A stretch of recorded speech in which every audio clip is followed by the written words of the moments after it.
খাই দেখলাম বাইরে ভাই, মাথা নষ্ট রে ভাই, পুরো আগুন। মানে মধু কি রসমালাই কি সবকিছু ফেল। এবার একটু ডায়লগ। ওই কি রে মধু মধু ওই কি রে মধু মধু আসসালামু আলাইকুম, সবাই কেমন আছেন? আশা করি সবাই ভালো আছেন। আলহামদুলিল্লাহ, আমি আমজাদ অনেক আকর্ষণ একটা ভিডিও নিয়ে আসছি আপনাদের মাঝে। আশা করি ভিডিওটার সাথে থাকবেন, সম্পূর্ণ দেখবেন। না দেখলে অবশ্যই মিস করবেন।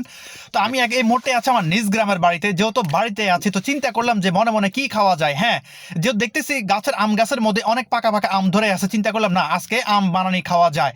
তো যে কথা সেই কাজ, বড় একটা লগি নিয়ে শুরু করলাম আম পাড়া। দেখতে পারতেছেন আম পাড়তে পারতে এক পর্যায়ে অনেক বড় একটা আম ছিল, একদম লাল, অনেক গ্রান। তো এক পর্যায়ে আমটা হাতে নিয়ে চলা শুরু করলাম। আমার আর তস হয়েছে না, তো এক পর্যায়ে খাওয়া শুরু করলাম। সত্যি ভাই অস্থির, আমটা খাইতে গিয়ে আমার নাকে মুখে উঠছে, না জানি আমার নামটা কে নিছে। ভাই রে ভাই, এত মিষ্টি আম, সত্যি অসাধারণ। কোনো কেমিক্যাল নাই, কোনো ওষুধ নাই, কিচ্ছু নাই, একদম গাছ থেকে পেড়ে নগদ খাওয়া। সত্যি ভাই এর মজাটাই অন্যরকম। তা আমের বিচিটা আমি হাতে নিয়ে দিলাম গাছের উপরে মেরে। তো আমার এক ছোট ভাই আছে সেই গাছের উপরে, দেখেন সে গাছে ঠাইল ধরে খুব ঝাঁকি দিচ্ছে। এখানে একটার পর একটা আম শুধু আর পড়তেই আছে, আর আমি ব্যাধিস হয়ে গেছি একটার পর একটা আম টোকাই নিতে। তো এক পর্যায়ে আমগুলো সব পানিতে পড়তেছে, কি আর করা। তো একটা একটা করে আমি আম সবগুলা বেছে নিচ্ছি। তো এক পর্যায়ে না পারতে বালতি নিয়ে আসছি, এখন বালতি নিয়ে সবগুলা বালতির মধ্যে ঢুকাইতেছিলাম। তো বালতিটা আমার সাথে শয়তানি করতেছিল। তো এক পর্যায়ে আম সবগুলা বালতির মধ্যে রেখে আমি চলে আসলাম আমার ঘরের ভিতরে। দেখতে পারতেছেন গরিবের ভাঙ্গা ঘর, আসলে কি আর বলবো, কোনো কিছু বলার নাই। তো আমার ঘরে দুই প্রকারের আমের আচার ছিল। তো চিন্তা করলাম আমের যেহেতু বানানি বানাবো, আমের বানানির সাথে দুই প্রকার আচার যদি দেওয়া হয় তার মানে টেস্ট আরো বাড়তেই পারে। তো এখানে দেখতে পারতেছেন এটা হচ্ছে আমের এক প্রকার আচার, দুইটা আমের সেম টু সেম মিষ্টি। তো আমি একটু খেয়ে দেখলাম, আসলে সত্যি অনেক মিষ্টি আর অনেক মজার। তো এক প্রকার আচার নিচ্ছি, এখন আরেক প্রকার আচার নিচ্ছি। দেখতে পারতেছেন আসলে ভিডিওটা শেষ পর্যন্ত না দেখলে বুঝতে পারবেন না যে আসলে আমরা কি করতে চলতেছিলাম। তো এক পর্যায়ে দুটোটা বয়মের মুখে আমি লাগিয়ে আমের আচারের ফ্রিজটা আমি হাতে নিয়ে চললাম সেই আম গাছের দিকে। তো যেখানে আম পাড়ছি ওইখানে আম গাছের নিচে ভর্তা বানিয়ে খাওয়ার মজাটাই হচ্ছে অন্যরকম।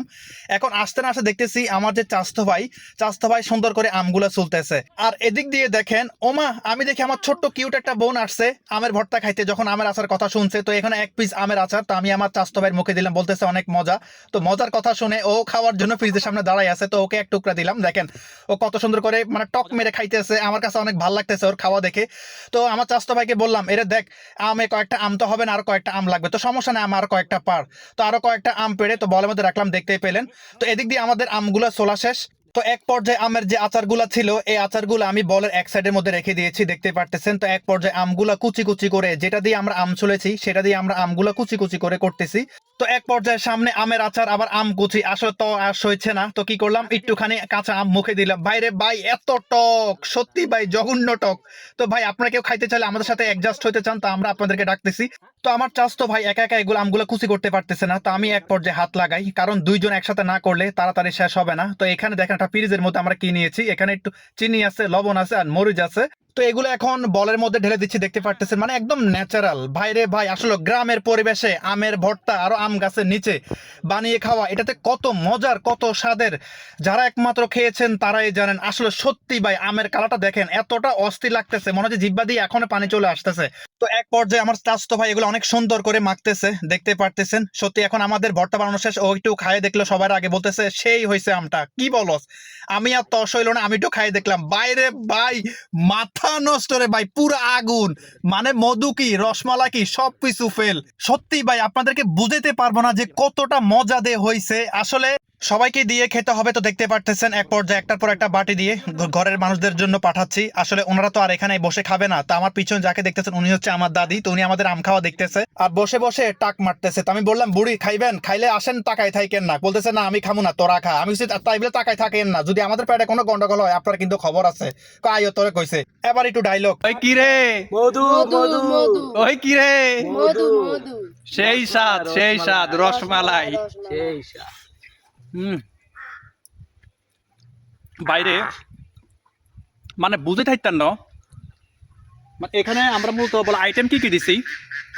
এখানে আইটেম আমের আচার, দুই রকমের আমের আচার ছিল, তাও মিষ্টি। আর হচ্ছে যে আপনার লবণ আর মরিচ, আর কিছু না। সাথে কাঁচা আম আছে আর কয়েকটা মিষ্টি পাকা আমও মিক্স করে দিচ্ছি, যার কারণ টেস্টটা এত বাড়ছে। আসলে একমাত্র আবার চিনি দিছি। মানে আপনাদেরকে বুঝতে পারতাম না যে আসলে এটা টেস্ট যদি আপনারা খাইতে পারতেন। আশা করি অনেকের আমাদের কথা শুনে, আমাদের খাওয়া দেখে অনেকে জিভে পানি চলে আসতেছে। তো যাই হোক, আসলে সেই স্বাদ, মানে এটা অতুলনীয়। সেই টেস্ট। দেখছি এটা হচ্ছে আমের যে আচার যে বড়া, এটাই সেটা, মানে অস্থির।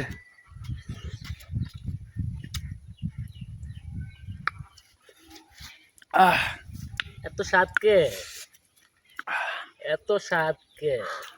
তো আমি আর আমার চাচতো ভাই যেভাবে আমের রেসিপিটা বানিয়েছি এভাবে আপনারা বানিয়ে খেতে পারেন, অনেকটাই মজা পাবেন। তো যারা ধৈর্য ধরে আমাদের ভিডিওটা দেখছেন তাদেরকে অসংখ্য ধন্যবাদ জানাই। আর ভিডিওটা ভালো লাগলে অবশ্যই শেয়ার করে দেবেন, পেজটা ফলো করে দেবেন। তো আজকে এই পর্যন্তই, সকলে ভালো থাকবেন, সুস্থ থাকবেন, আসসালামু আলাইকুম।